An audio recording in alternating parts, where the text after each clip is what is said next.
I'm Ruth Mendius. I came here as Ruth Hunt. My class year is 1967, as best I can recall. And I'm now living in Oak Brook. Scott Palmer. I live in Aurora, and at least in the wintertime, in Maine in the summer. Undergraduate 72 and from the graduate school in 1983.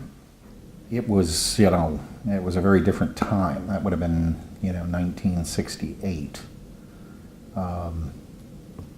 fall of 68. In fact, I remember sitting in the TV room in Jenks Hall watching the Chicago Democratic Convention riots. I mean, those were the times of the Vietnam War, too.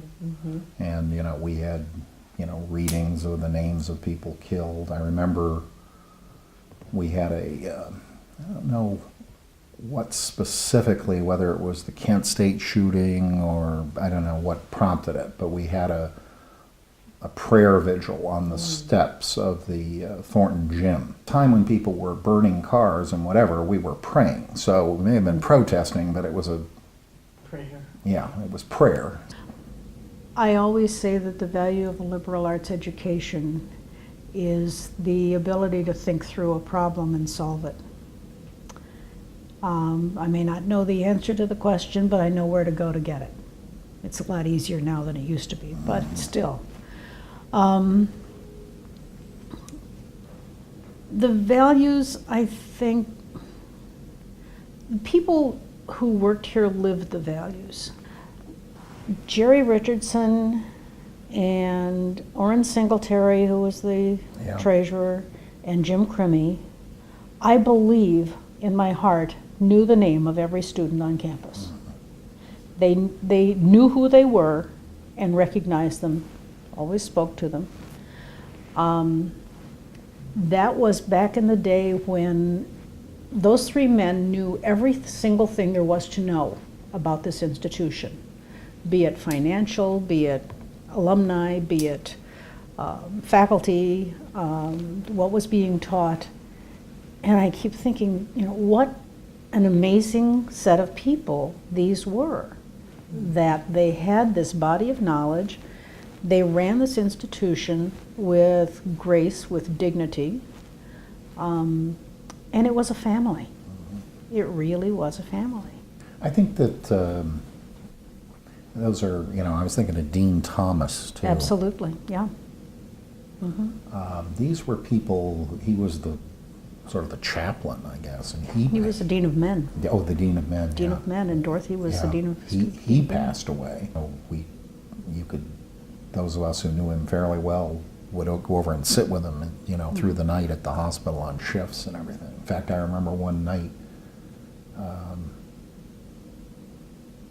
he was, of course, grateful that people were sitting there in case he needed something, but he observed, I'll never forget this, he observed me one night, this was very shortly before he died, that he said, I've got all these people helping me, all these cards, there's so many people who are thinking about me. He said, but he knew he wasn't going to make it. He said, they're really, I'm okay, I'm comfortable, I know where I'm going. He had great faith. How ironic that there are people all around who really could use help, but we don't think to offer it. And I thought, good grief. That was his example. But that, I think, very much this institution instilled that in people. Probably the impact, as much as anything, was watching the lives of the Moses Krauses and the, the Dean Thomases, the people like that. They lived the example. They truly did. When I look at some of the things going on, for example, in the Wackerland Center, or when I go to